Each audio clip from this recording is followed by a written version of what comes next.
I believe it increases the value of your land rather than decreasing it.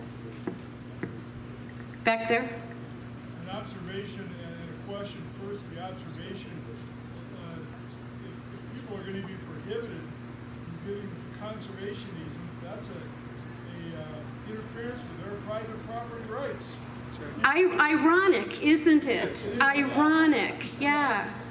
The other question is, isn't it true that this gutting of the shoreland zoning by taking away local control, doesn't that run counter to everything that was ever the case about shoreline zoning in Wisconsin? The shoreline zoning started as an obligation in each county in the 1930s.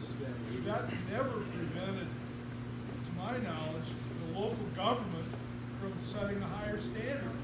Now, after 80 years, are we just throwing that out? Well, yeah, I mean, this is a watershed moment, no pun intended, but it is. This is a very, very serious change in our approach to how we relate to and are stewards of our land.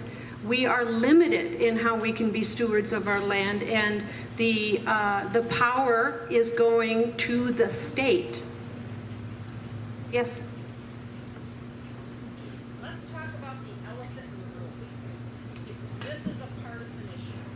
I would bet that there wasn't one Democrat that voted in the legislature for these changes.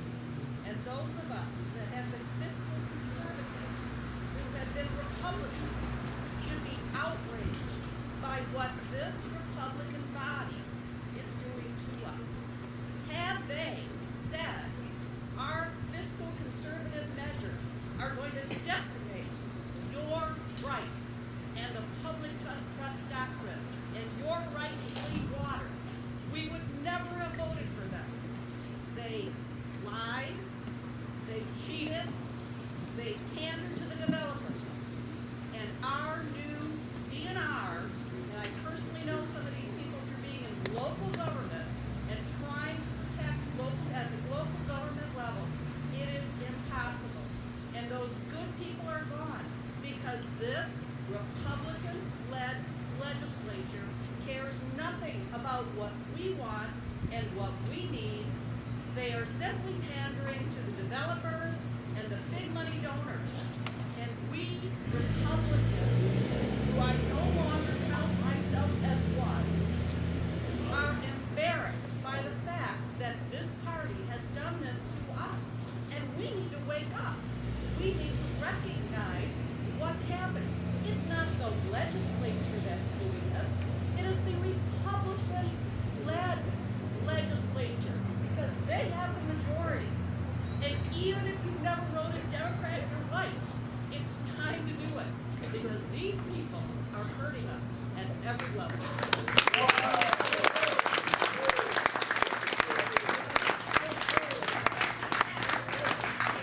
Some people say things I could never say, so we appreciate that. Yes? I have a major concern looking around. We're talking about preserving things for our children and our grandchildren. But yet I'm looking around and I'm seeing the majority of gray hairs like myself. Are we, as the Shoreline Alliance, as the Lakes and Rivers Alliances of the different counties, are we using social media, which having two sons in their 30s, is the way my kids relate and get their information? Are we getting this information disseminated to that generation and hopefully getting them away from their video games long enough to realize that if they don't wake up and start voting for people who are looking out for our interests and our kids and our grandchildren, that God knows what they're going to wake up to someday.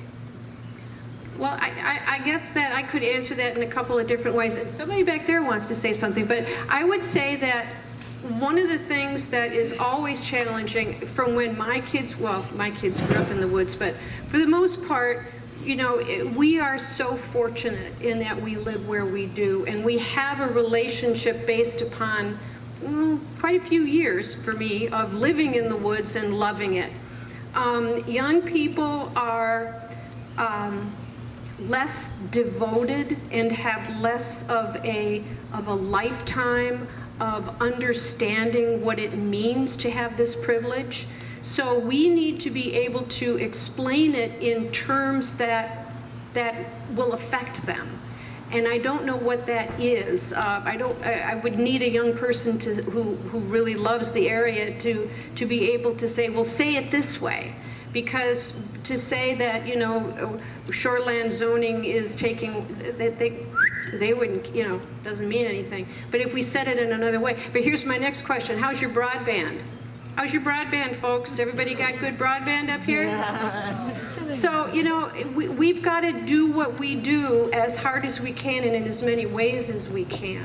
And it starts with your own family, your own neighbors, your own friends, to spread the word, bring them over, find out about these organizations, invite the young couple down the lake to come and learn about what it is they can do, and realize that, you know, for example, you know, so much on invasive species is being taught in the schools. The kids are learning it, but it's summertime. You know, they're not involved. But I know what you say. What were you going to say back there?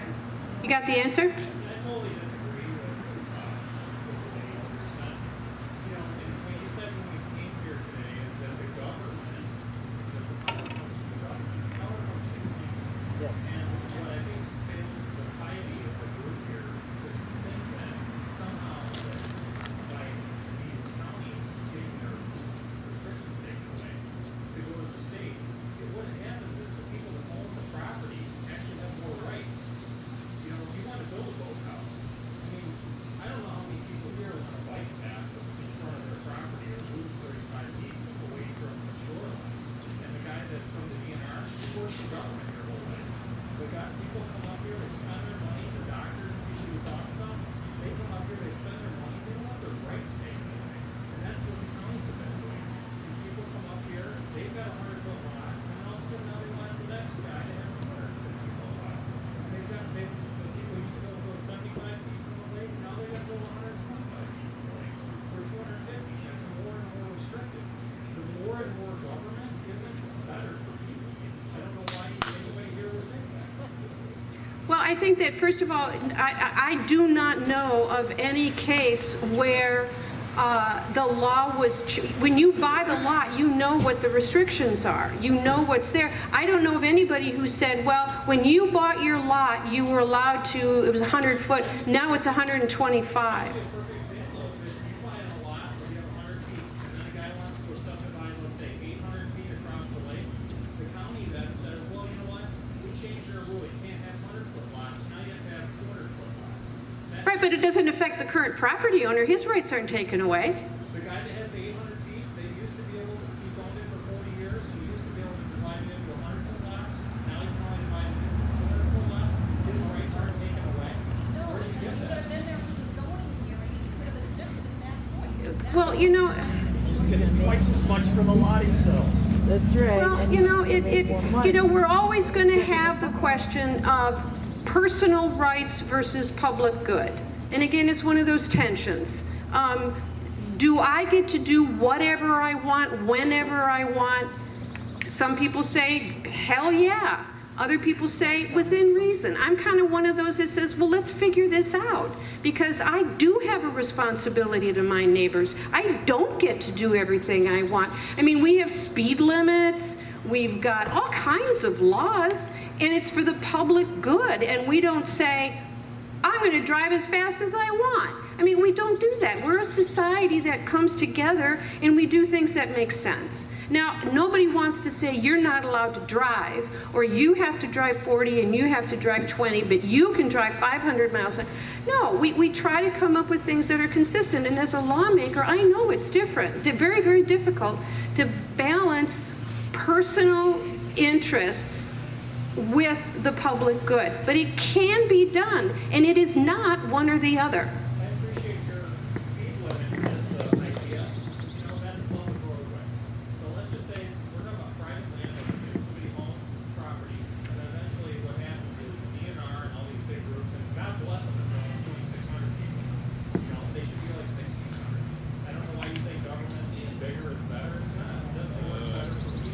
Who's gonna maintain the water quality? You know, all of a sudden, you're on Lake Geneva. Elizabeth the farmer lets out his manure go into the street. It's a problem. One of the things we're hearing from people who come to apply for permits to build $700,000, $800,000, $900,000 houses is the people who have that kind of money to spend are also very savvy about protecting their investment. They ask questions like, how are you going to prevent 100-foot lots all around me? Those are the questions that they ask before they invest $800,000 in a house on a lake in Oneida County. And right now, we can't give them any protection for their own personal property rights. They can buy extra land. It's a free enterprise system in this country to market. You can't buy it if it's not for sale. If somebody wants to subdivide their land, it adversely affects you and the lake. Why do you think it's okay for The basic principle is the principle of the commons. And basically this started out in England where they had a common grazing area. And one guy put a cow in there and they said, oh, that's all right. Then another guy put one in and another guy and another guy. Pretty soon there was no common grazing area. It was completely grazed down to the soil. It was completely degraded. It's called the tragedy of the commons. The same thing can happen to a lake. An area that is owned by the public, in that case the grazing land, or in this case the lake, can be adversely affected by incremental small increases in the development rate around the lake. That's been shown to happen all over Wisconsin. And development rates, according to the studies that have been done, show that 90% of the shorelines will be developed at this rate by 2025. So when that happens, and the lake quality, the water that's owned by all the public, not the shoreline owner, will be degraded. It's called the tragedy of the commons. That's the principle behind it. Okay, earlier you also mentioned the economic value of what's happening. And if they take off restrictions, we can get a lot more construction up in like Old Waco and Drummond. People are building all kinds of construction right now because of the relaxed shoreline rules. So that creates all kinds of jobs and economic benefits, including the fact that we go to the lake, for example. You got to think long term, not short. 90% of the income in Bewley, like you said, in that county was from shoreline. If you create more shoreline property, it's going to increase the property taxes. Well, you know, one of the things I want to point out is that, you know, this isn't about me arguing with you or any Mr. Santini arguing. It's you talking to your neighbors. You know, your neighbors here have rights. They have the right to speak and to come together as a group and say, this is how we feel, this is our values, this is how we vote, and this is our opinion. So I suggest you talk to them. Yeah. I just have to give an example. My parents had property on the St. Lucie River in Florida. Everything was deregulated down there. There were houses after houses all the way up the river, bulkheads, very little natural shoreline. You Google the St. Lucie River now and you will see the most gunk, blue-green algae that has come out of the river and into the oceans, and there's no swimming on the beaches in Martin County, Florida right now, and that's because nobody stopped people from overdeveloping. I have a show that I like to watch in my spare time called House Hunters or Vacation or whatever it is. And there was one recently, I'm truly not making this up, you can try to find the show. It was a family from Minnesota and they wanted to buy on a lake in Polk County. And they went to 3 different lakes. And one lake was, you know, pretty wide lots. And another lake had less strict, and the lots were much smaller. And then I don't remember the third one. But the real estate agent said, well, there's no fish in this lake, and the property values are, but the houses are a lot cheaper. And this is the one where the houses are, you know, big, gorgeous mansions, but they're close together and no fish, no fish. The other lake more expensive, better property values, wider lots, and a beautiful, beautiful fishing lake. And that's where this couple bought. They go, well, what, you know, fishing is important to us. We don't, and he goes, yeah, well, but you get a cheaper house there. Yeah. Is a referendum legally possible? And if so, is that being discussed anywhere? Well, it depends, you know, a referendum, if it's a statewide one, that's very, very hard to get a state referendum on something. You can get a local referendum, but then what are you going to do with it? You know, and if it's a binding referendum, it's only a binding referendum within the power of the county. And if the county doesn't have any power, what is the referendum going to do? Because you can't exercise power that you don't have. But it could be a non-binding referendum, but that's as good as writing a letter to the editor or voting. So, I don't know. I mean, a lot of energy goes into a referendum. I think you do a lot better good if you talk to your neighbors, if you educate people, and if you call your legislator, and if you question candidates. Question candidates very directly on what they're going to do and how they're going to vote. Did you have a comment about referendum?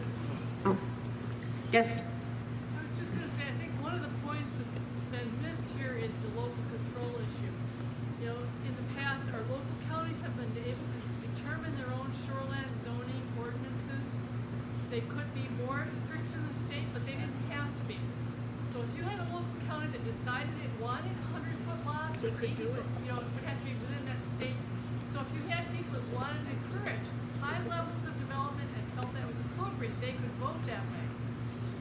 It left it up to the locals to decide. So the gentleman back there's ideas could have been implemented had that county wanted that. And in large part, many of these northern counties are not, I wouldn't say they were bastions of liberal thought. So I think it was bipartisan, if anything, perhaps leaning conservative, going towards the ideas of tailoring that zoning to meet the needs of the local people. And that's what I think we need to ask for. Not to say we want 300-foot lots or 100-foot lots, but we want the control to make those decisions here with our own county board and our own town governments.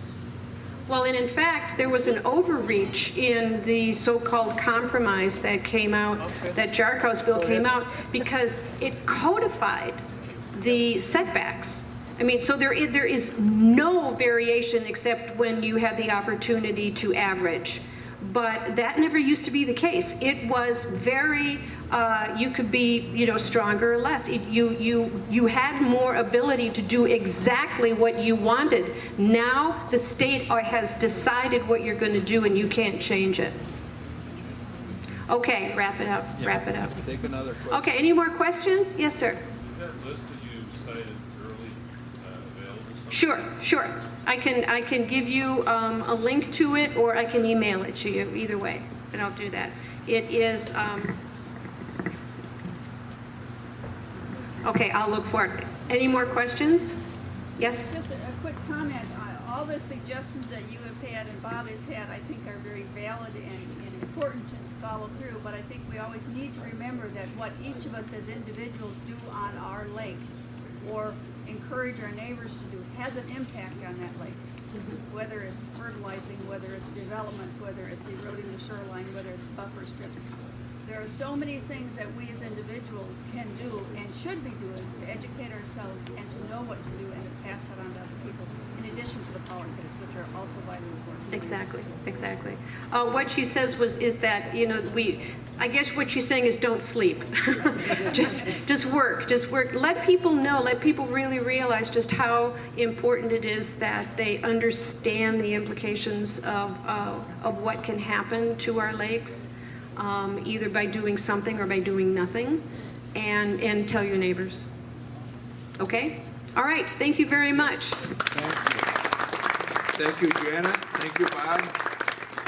If you want to get on a list of just what our programs are when we're meeting, there's for your email, there's a sign up on the back side.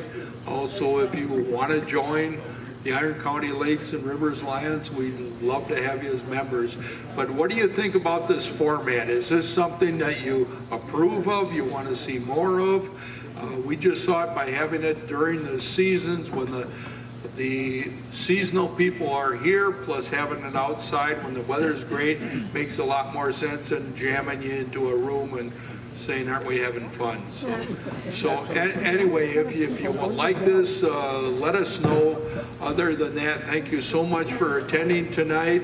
And also to the young man who had questions, you can do anything with your land, but if you impact me as a neighbor or a lake owner on that same lake, I've got some concerns. So anyway, thank you so much.